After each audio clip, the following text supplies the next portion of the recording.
So my son had a best friend growing up that was on the swim team.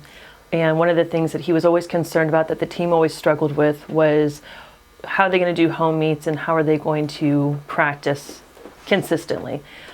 And so it was at different times. That was the other issue they had. They didn't have any consistency in their practice times, and they didn't have any consistency in being able to support local meets. And that's hard, but despite that fact, that team had a great attitude. So they made it work, and I know that they've been making it work since then.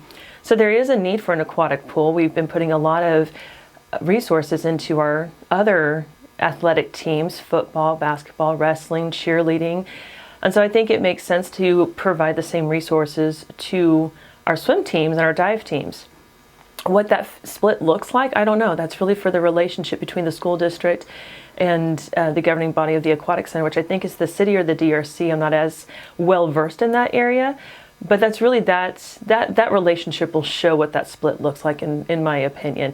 I don't think there's any right answer to that. There's a lot of logistics that have to be ironed out, and that's really kind of the basis for that, in my opinion. I don't think any one of us has the answer to that question.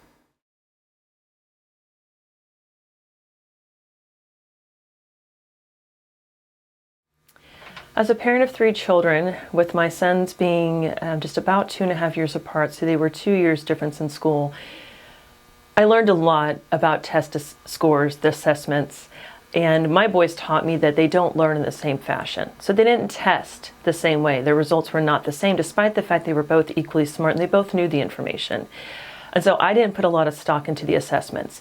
I have an extremely high scoring son, and I have a son who doesn't score as well. But my elder son, who's the high scorer, he does well in group settings. He does well with group interactions. He does so well that he was usually the one helping other kids out. Whereas my younger son, he was the one who was not into all the group learning. In fact, COVID was his favorite part about school because he got to stay home and do all the schooling online. So he didn't have distractions. He didn't have any issues. He could focus. And so the state assessments don't really tell me a lot about if the curriculum is successful or if teachers are successful. It tells me that maybe the learning style hasn't been addressed the way that it should be or could be. And so that's where I think that the state assessments can be a good thing, but they don't tell us about the learning styles of our children.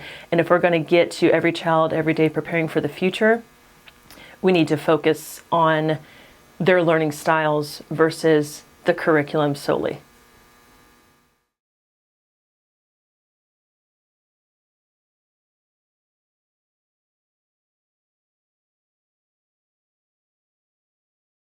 That is a really tough one. I don't think there is a right answer for that point of view, because everybody's views are personalized, they are specific, and they're individualized. And so personally, I don't like public bathrooms.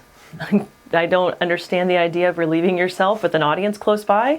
And if you've been in, I presume male bathrooms are very similar to female bathrooms when it comes to the private stalls. There's nothing separating you but maybe a small pane of metal or plastic, and that's just not comfortable. And so I think we've done bathrooms wrong, period. I think we need to go back and look at that model first off. In my opinion, they need to be individualized little rooms, just like we have in our homes. And I don't think we realize our homes are universal bathrooms. We don't have those specifically designed. Even if you have more than one bathroom in your home, which I have 3, I don't have them designated for one type of person or another, or one gender, or one anything. So I really think we need to go back to that privacy aspect of bathrooms, have an open washroom area, and call it good. Is that possible? It's probably not. I mean, it is possible, but is it realistic because of the money? And that's probably the only thing that holds that idea back. But when it comes down to this subject coming back up, maybe the answer is to take the bathrooms that are there and do something like what a Starbucks has done or Dillon's has done, and you have some for females, some for males, and some that either one can go into, so there's options. Usually options will always solve the problem.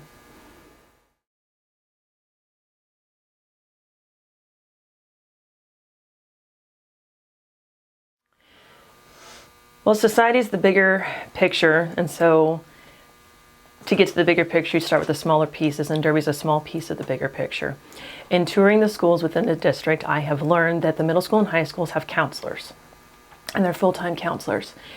What I was surprised to learn is of the 9 elementary schools, I visited 7, have 2 more to go, they don't have counselors. And I don't think people realize that mental health, emotional health starts young. It doesn't just turn on when our students go through puberty all of a sudden.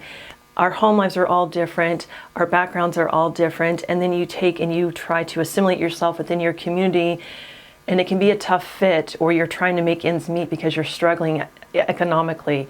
I came from a struggling economic family. I came from a family where my emotional health was not okay.